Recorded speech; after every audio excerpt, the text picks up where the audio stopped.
எல்லாருக்கும் வணக்கம். ஒரு நொடிக்கு காலம், அதாவது டைம் நின்னு போனா என்ன ஆகும்னு எப்போவாவது யோசிச்சு பார்த்திருக்கீங்களா? இது ஏதோ சயின்ஸ் ஃபிக்ஷன் படத்தோட கதைன்னு மட்டும் நினைச்சிடாதீங்க. இதுக்கு பின்னாடி இருக்கிற இயற்பியல் உங்களையே மிரள வைக்கும். வாங்க இந்த ஒரு அசாத்தியமான கேள்விக்குள்ள நாமளும் சேர்ந்து டைவ் அடிப்போம். சரி, ஒரு நிமிஷம். இத மட்டும் கொஞ்சம் கற்பனை பண்ணி பாருங்களேன். இந்த முழு பிரபஞ்சமும் ஒரு பெரிய பாஸ் பட்டனை அழுத்துனா மாதிரி திடீர்னு உங்க வீட்ல இருக்கிற கடிகாரம் எல்லாம் அப்படியே நிக்குது.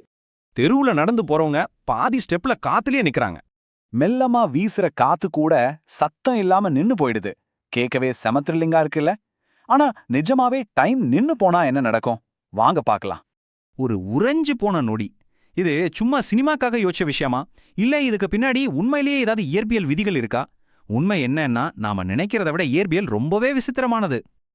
அங்கதான் நம்ம ஹீரோ ஐன்ஸ்டீன் வராரு. அவரோட ஒரு விசித்திரமான ஆனா ரொம்ப அழகான ஒரு உண்மை என்னன்னா, காலம் அதாவது டைம் எல்லாருக்கும் ஒரே மாதிரி போறதில்ல. அது ஒரு சார்பு விஷயம். இந்த ஒரு விஷயத்துக்கு பேரு தான் டைம் டைலேஷன்.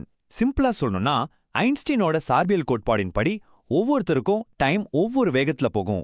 இது நீங்க போற வேகம், உங்களை சுத்தி இருக்கிற ஈர்ப்பு விசை, இதையெல்லாம் பொறுத்து மாறும். இது வெறும் தியரி மட்டும் இல்ல, இது அளந்து பார்த்து நிரூபிக்கப்பட்ட ஒரு உண்மை. இது எப்படி வேலை செய்யுதுன்னு பாத்தீங்கன்னா ரொம்ப சிம்பிள். நீங்க ரொம்ப வேகமா போனீங்கன்னா இல்ல ரொம்ப வலுவான ஈர்ப்பு விசை இருக்கிற இடத்துல இருந்தீங்கன்னா உங்களுக்கு டைம் மெதுவா போகும். அதுவே சாதாரண வேகத்துல சாதாரண ஈர்ப்பு விசையில இருந்தா டைம் நார்மலா ஓடும், நம்மள மாதிரி. ஓகே, இப்ப வாங்க ஒரு எக்ஸ்ட்ரீம் லெவலுக்கு போவோம். இந்த பிரபஞ்சத்துல டைமோட ரூல்ஸே உடையிற சில இடங்களுக்கு ஒரு பயணம் போலாமா? ஃபர்ஸ்ட் ஸ்டாப் ஒரு கருந்துளை, அதாவது பிளாக் ஹோல் பக்கத்துல. இந்த பிரபஞ்சத்திலேயே ஈர்ப்பு விசை உச்சகட்டத்துல இருக்கிற இடம் அதுதான். அங்க என்ன நடக்கும் தெரியுமா? ரொம்ப தூரத்துல இருந்து உங்களை பாக்குற ஒருத்தருக்கு நீங்க டைம்ல அப்படியே ஃப்ரீஸ் ஆன மாதிரி தெரிவிங்க. ஆனா இதுக்கு அர்த்தம் டைம் நின்னு போச்சுன்னு இல்ல. டைம் நம்பவே முடியாத அளவுக்கு மெதுவா ஆகிடுச்சு. அதனால பாக்குறதுக்கு நின்னு போன மாதிரி தெரியுது. யோசிச்சு பாருங்க, எவ்வளவு ஆச்சரியமான விஷயம். சரி, அடுத்த எக்ஸ்ட்ரீம் கண்டிஷன். பிரபஞ்சத்தோட அல்டிமேட் ஸ்பீட் லிமிட்.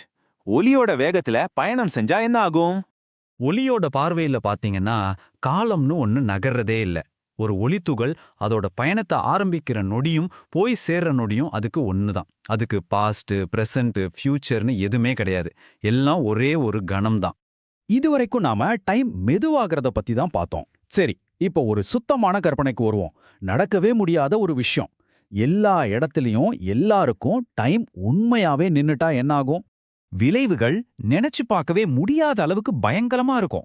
நம்ம உடம்புல இருக்கிற அணுக்கள் அசையறத நிறுத்திரும். வெளிச்சம் 1 இன்ச் கூட நகராது. நம்ம மூளைக்குள்ள ஓடுற எண்ணங்கள் அப்படியே ஃப்ரீஸ் ஆயிடும். மொத்தத்துல மாற்றம்ங்கிறதே இல்லாம போயிடும். இங்கதான் முக்கியமான பாயிண்ட். அப்படி ஒண்ணு நடந்தா அதை நீங்க உணரவே முடியாது. ஏன்னா நடக்குதுன்னு ஒரு விஷயம் இருக்கணும்னாலே அதுக்கு டைம் வேணும். டைமே இல்லைன்னா அனுபவமும் கிடையாது. இது நம்மள ரொம்ப ஆழமான ஒரு கேள்விக்கு கூட்டிட்டு போகுது. காலம்ங்கிறது உண்மையிலேயே இருக்கிற ஒரு விஷயமா, இல்ல அது வெறும் நம்ம மூளை உருவாக்குற ஒரு மாயையா? நாம டைம் ஃப்ரீஸ் ஆகிடுச்சுன்னு சொல்றது ஒரு வீடியோவை பாஸ் பண்ற மாதிரி தான்.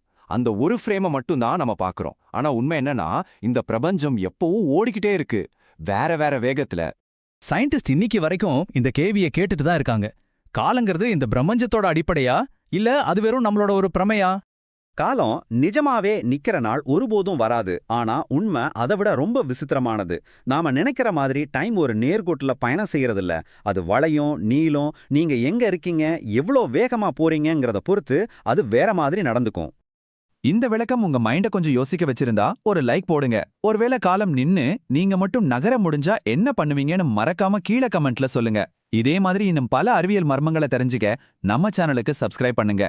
ஏன்னா நாம எவ்வளவு ஆழமா உள்ள போய் பார்க்கறோமோ உண்மை அவ்வளவு விசித்திரமா மாறிக்கிட்டே இருக்கு.